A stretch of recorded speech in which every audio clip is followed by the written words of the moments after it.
আরেকটি ল্যাপটপ থাকবে রাইজেনের, এটি থাকবে G6, এটারও প্রসেসর হচ্ছে AMD Ryzen 5 Pro, ওইটারও ছিল AMD Ryzen 5 Pro, বাট ওইটা ছিল 2500 সিরিজ, এটা হবে 3500 সিরিজ। র্যাম থাকবে 16 জিবি, 16 জিবি র্যাম থাকবে, একটা র্যামই 16 জিবি, আর একটা স্লট সরাসরি আপনারা ফাঁকা থাকবে, চাইলে র্যাম SSD বাড়িয়ে নিতে পারবেন সেক্ষেত্রে।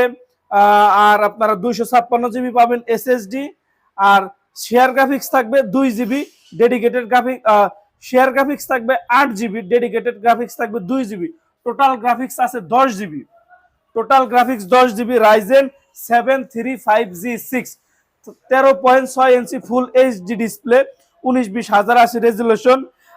আগের মতনই কিবোর্ড ব্যাকলাইট থাকবে, ফেস লকের সুবিধা থাকবে, ফিঙ্গারপ্রিন্ট সেন্সর থাকবে, সমস্ত ধরনের পোর্ট ফ্যাসিলিটি অ্যাভেলেবেল থাকবে, ফুল ফ্রেশ কন্ডিশন, কোথাও একটা সিঙ্গেল স্ক্র্যাচও নেই।